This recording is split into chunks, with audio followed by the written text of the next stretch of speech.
but at least you're hearing different perspectives and you're not only getting someone that agrees with you. Yeah. I think that's really key.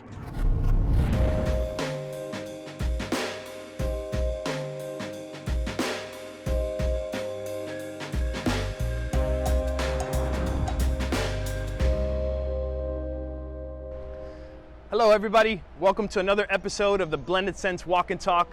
I'm your host, Albert Baez. Today we are taking a stroll down memory lane as we walk on campus at SUNY Purchase, where I studied and played college baseball. Our guest is an entrepreneur himself. He's a professor of business, economics, and entrepreneurship. He's a CFO and a personal mentor of mine who played a critical role in the trajectory of my professional career. I'm so happy to be walking and talking with you today. Everybody meet Coach Bill Guerrero. Hi everybody. I'm just so excited to be here. It is definitely memory lane. This is completely nostalgic, but I'm excited to be here. Thanks Absolutely. For inviting me. Great to see you. You too. I'm so happy to have this conversation with you. Obviously, we've known each other for some time, but really in the last 5 years or so, we started to cultivate a relationship of entrepreneurship. You know, we're building a business right now. You've been an advisor, helping out with that. So I wanted to frame today's walk and talk around young entrepreneurs coming out of college, coming out of higher ed, you know, making that decision of, do I start my business now? When do I start my business? Do I need an MBA? So the first question I have for you, Coach, is tell us a little bit about yourself, how you landed in the higher ed space, and then also why you're passionate about teaching entrepreneurship. Sure. Yeah, that's why it's so nostalgic here. I started here in 1999 at SUNY Purchase. So it's been a long time. I spent 13 years of my life here. And my background was, finance, money and banking. And what I love hearing about your stories and us certainly getting reconnected, I got back into higher ed from a mentor.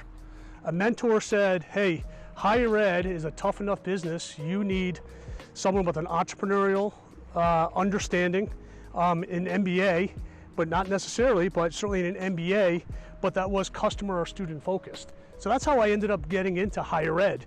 And then it kind of took off from there. 13 years here, worked at a couple other different, well-known colleges and universities. But I also not only was Albert's baseball coach, but as he said, I was able to teach all different courses, including entrepreneurship and business ethics and all the other courses that Albert talked about. But really it was the connection with the students to try to understand what students want, or for your business, what do customers look for. Yeah. And when I think about entrepreneurship, this is a liberal arts school, as you know. As your wife talks about where she wanted to go to school and so forth, this is a liberal arts school. Business wasn't a major that you come here with. And I think to be a successful entrepreneur, you definitely don't need an MBA. You need hard work, really strong work ethic. You obviously need good ideas that could be tested. Yeah. You need to be a risk taker. Yeah.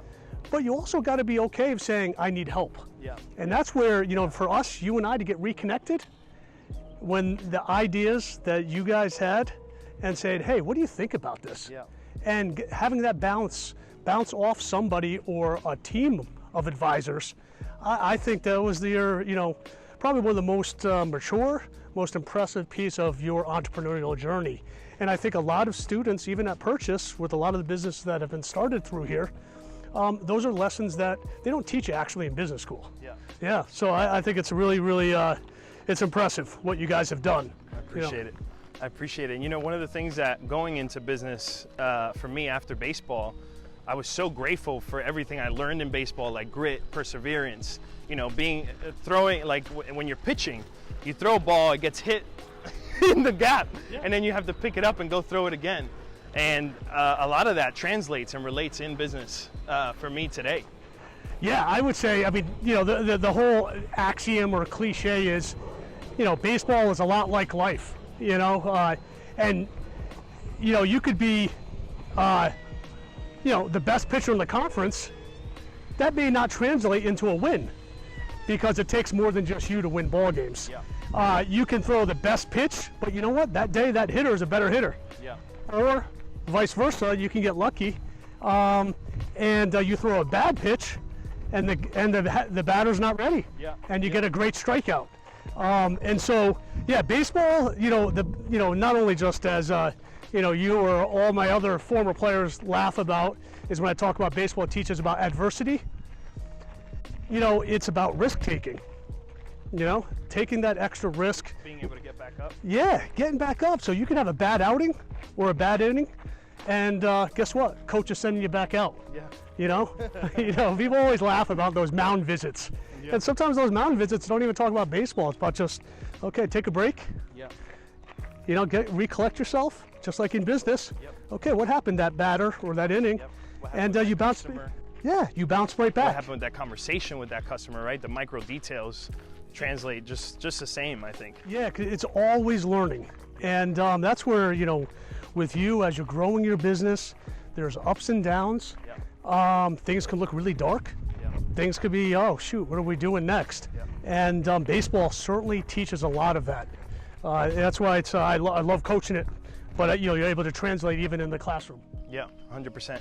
What would you say to a young student coming into college, 18 years old, they've got ideas, maybe they've worked a couple gigs and they understand, that they want to build wealth for themselves. One of the things that I can think of, if I was coming, I went into college thinking baseball was it.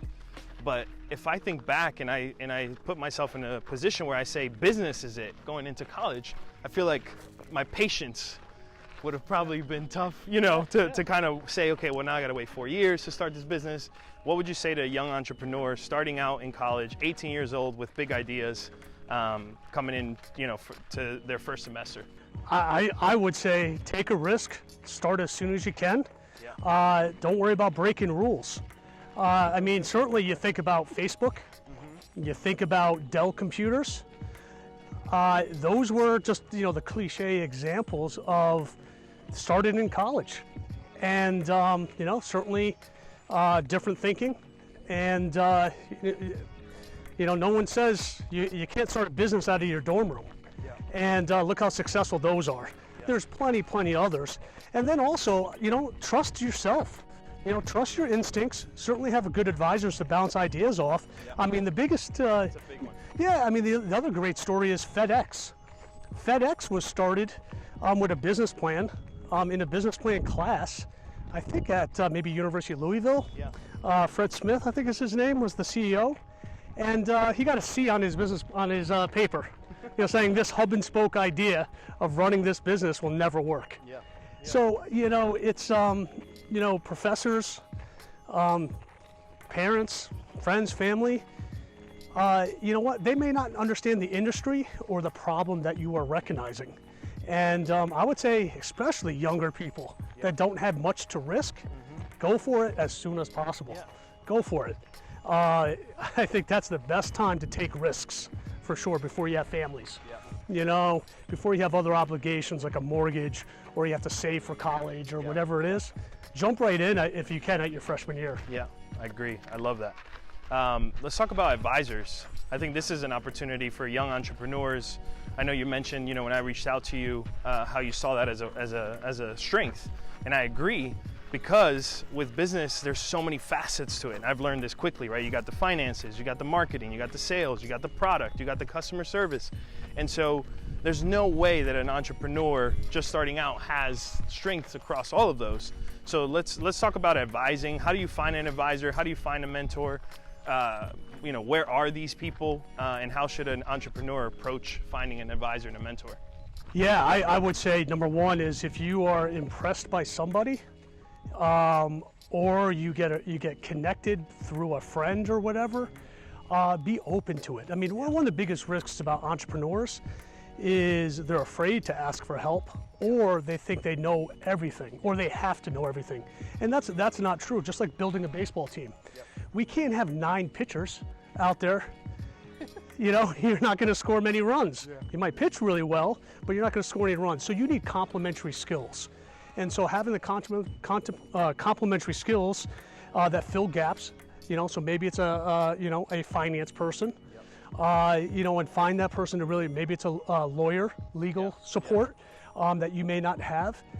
Instead of you jumping into that, it's awesome to get those, professional references. But you can have a lot of entrepreneurs out there that want to help you, because they really, I find that more often than not, and it's tough, especially when you're younger, is you don't want to make, when you make your own mistakes, just like a child, you want to teach your child, say, hey, these are great things to do so you don't make the same mistakes. Sometimes you have to make a mistake to go, maybe coach knows what he's talking about, or maybe my professor sort of knows what I'm talking about. But as entrepreneurs, you just got to be open and being okay. Of failure, but okay of finding advisors. I used to find advisors from the people that I went to college with, people that I worked with. There's a lot of great resources. There's a lot of networks. Believe it or not, I use LinkedIn. People reach out to me after I do a presentation and say, hey, can you help me out on this idea? And you're glad to help. But you reaching out to me, that was the greatest compliment you can have as a coach. Because, a baseball career could just be 4 years and you're done. But it's the lifetime of a relationship. And those could be up and down, and that's okay. But saying, hey, I recognize that you might have a good perspective. And I may be something you might disagree with, or that other mentor or advisor, but at least you're hearing different perspectives and you're not only getting someone that agrees with you. I think that's really key, is hearing different perspectives. Starts with a little humble pie. Yeah, absolutely. And I think you nailed something really important, is the relationships. Entrepreneur, if you're gonna be an entrepreneur, a career entrepreneur, right, serial entrepreneur as they call it, you're gonna need relationships on relationships on relationships, and strong ones, and build on those to be able to accomplish everything you're setting out to do. So I love it. Well, here we are. This is incredible. So do you remember, we would have to play, we would have to go like down the street to actually get a game in, because our field was always wet, basically, until the end. You can almost look over here, like over those fences through the net is where our old baseball field used to be.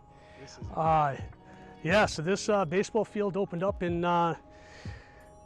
end of 2013. So my last season, this was about to break ground.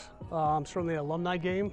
It was surreal for me, because I actually never actually coached on this field.